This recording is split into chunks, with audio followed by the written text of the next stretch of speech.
What is the key to business success? Well, simple. It's your ability to focus and concentrate your limited resources of time, money, and people on those areas of greatest opportunity and superior profitability. It's focus and concentration. You see, there's always too much to do and too little time, as you know. There's always too many opportunities and possibilities and too few resources.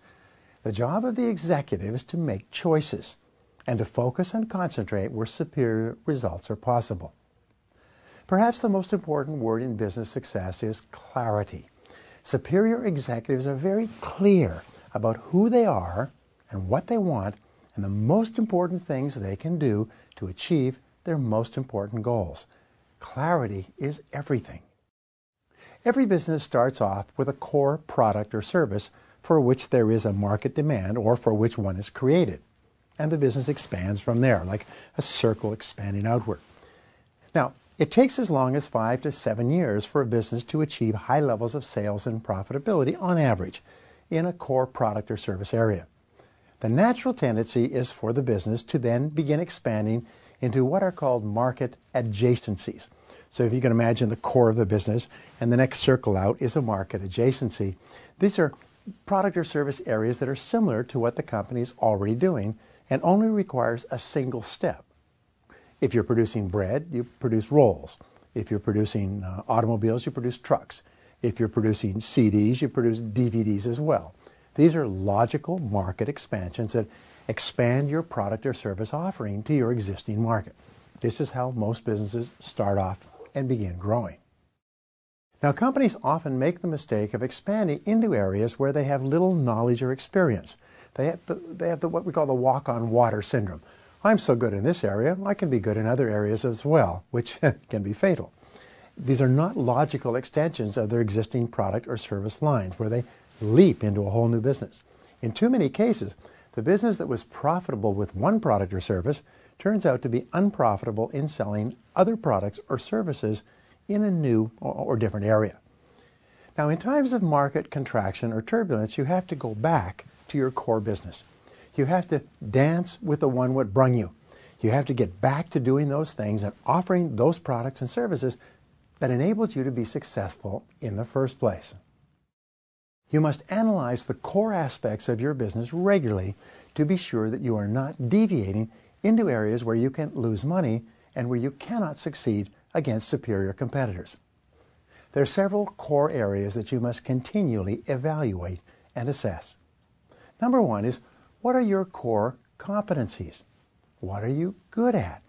Each individual or business starts off with a set of core skills or competencies that enable them to produce a product or service that the market wants, needs, and is willing to pay for.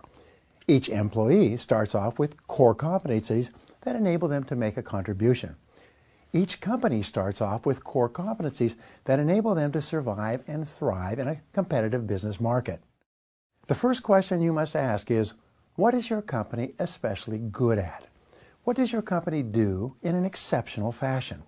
What are the special talents and skills and abilities of the people in your company that enable you to produce your products or services in a superior fashion? And remember, whatever got you to where you are today is not enough to get you any further. If you're not continually upgrading your knowledge and skills in your core areas, you're actually falling behind. If you're not getting better, you're getting worse. Now, here's another question with regard to core capabilities. What are you personally very good at doing? Look upon yourself as a bundle of resources that could do a variety of things. What are your special, unique, individual talents and skills that enable you to do an excellent job and achieve a worthwhile result? Again, you must be continually adding to your skill base and upgrading your existing skills just to stay even in the current market. What additional competencies will you need as a business and as an individual in the future? What are the trends in your industry? What is it that customers will be wanting 1 year from today? And what competencies will you have to develop in order to serve your customers at the highest possible level 1 year from today? The primary job of the leader is to think about the future. And one of the most important thoughts about the future revolves around the core competencies that you will require to lead your field and dominate your market in the years ahead. What are they? Number 2, what are your core products or services? What is it that you are known and respected for? What are the products and services for which you have the best reputation? Your core products and services are the ones that you produce in an excellent fashion and are the easiest for you to sell. Your core products and services are also the most profitable and generate the highest level of customer satisfaction. They also represent 80% of your profits and your possibilities for growth in the future. What are those core products? Number 3 is, who are your core customers? Who are the 20% of your customers who buy 80% of your products and services? Who are the customers who are the easiest to satisfy with the special competitive advantages and from whom you get the highest level of resales and referrals? If your company burned to the ground today and you had to start over, who are the customers that you would contact immediately? And what are the products and services that you would immediately begin to offer to keep those customers? These are really important questions.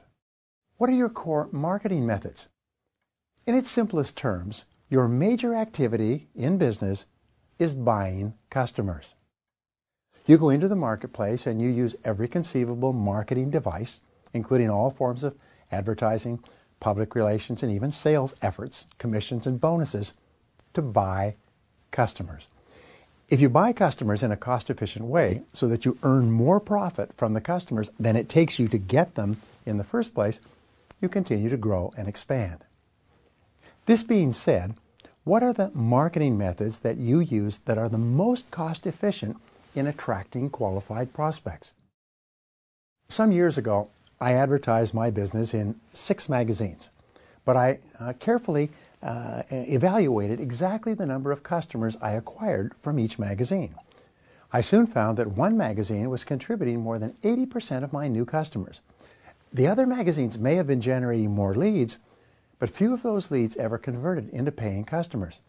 So I therefore dropped my advertisements in 5 of the publications and doubled my advertising in the one that was working the best. My sales doubled as well, and my cost of acquisition dropped by 2/3, and all that was profit. It's very important that you carefully evaluate the results of every advertising dollar in terms of exactly the level of sales generated and the amount of profits you earn in your customer buying activities. Now, number 5, what are your core selling methods? What is it that you and your salespeople do to convert the very largest number of leads into actual paying customers?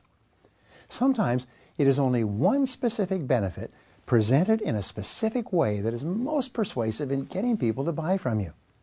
By changing your method of sales and your selling message, you can often double and triple the number of sales you make to the same number of qualified leads. But this cannot be left to chance. Number 6, who are your core people in your business? Who are the most valuable people in your organization? When you apply the 80-20 rule to your staff, your salespeople, your managers, and everyone else, who are the 20% who are the most important to the successful operation of your business? Put it another way, who would you hate most to lose? Who would cost you the greatest inconvenience, if not cost, if they were to decide to go somewhere else? In my company, I use a method of what I call preemptive increases on my staff. If I realize that I have a valuable staff member, I raise their pay without them asking, just to assure that they don't go anywhere else. You've heard it said that 85% of the value of your company walks out the door each day at 5 p.m. Each of your staff members has a certain amount of intellectual capital that they have developed working for you.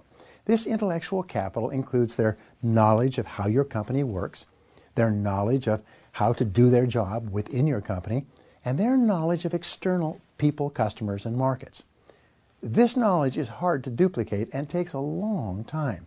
This is why it's often a better idea to pay a person more money than to have them walk away with all this intellectual capital that is so hard and so expensive to replace. So who are your core people? Question number 7 is, what are your core strengths as a business? What is it that your business does especially well with regard to the production and sales of your products and services, and the way you treat your customers? Sometimes it can take you many years to develop a core strength, and you're not even aware of it. If you were to ask people outside your business about your core strengths, what would they say? Especially, what could you do to preserve and maintain and grow these core strengths? They are the foundation of your business. Now, what are your core talents and abilities as an individual? What is it that you personally are very good at? Remember, you're where you are and what you are in life today because you're very good at a few things. What are they? Most of all, what special skills, abilities, and strengths will you have to have in the future the way the market is going today? What skills will you have to develop? What courses will you have to take? What books will you have to read? You've got to know the answers to these questions if you want to lead the field in the future. Number 8, your most valuable asset. Your earning ability, your ability to get results for which people will pay you, is your most valuable financial asset. But your earning ability can be an appreciating asset or a depreciating asset. If it's an appreciating asset, it is growing in value each year. This means that you are increasingly better at getting results, month by month and year by year. If your earning ability is not an appreciating asset, it automatically becomes a depreciating asset. This means that you become worth less and less as the month and years pass. Don't let this happen to you. Number 9, what are the major threats to your business today? What are the worst possible things that could happen in terms of customers, markets, finances, and competitive responses? Whatever they are, what steps could you take immediately to avoid them should they occur? The very best managers engage in what is called crisis anticipation. They look down the road 1 or 2 years into the future and they ask, what could possibly go wrong?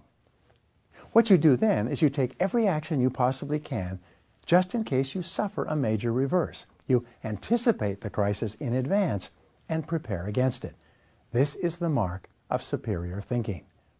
Number 10, the final question is, what are your very best opportunities for the future?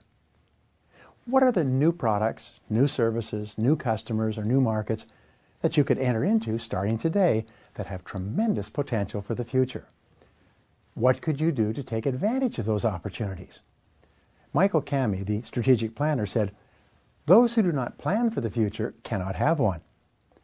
The way that you survive and thrive in today's market is that you continuously focus and concentrate on the core, on those areas where the best results are possible in your business and personal life.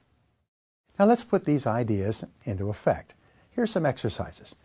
Number 1, what are the 3 most important competencies or abilities possessed by your business? Number 2 is, what are your 3 most important products and services in terms of sales and profitability? Number 3, who are your core customers, the ones who buy the most and are the most satisfied? Number 4, what are your core marketing methods, the methods that attract the greatest number of qualified leads? Number 5 is, what are your core selling methods or techniques, the ones that enable you to convert the greatest number of leads into customers?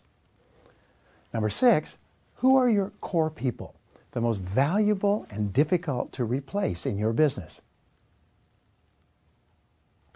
Number 7, what are your core strengths as a business, those areas where you are superior to your competitors? Number 8, what are your core talents and abilities as an individual? Number 9, what are the 3 worst things that could happen to your business today? Number 10, what are your 3 best opportunities for the future of your business? And finally, your action commitment. What one action are you going to take immediately as a result of your answers to these questions?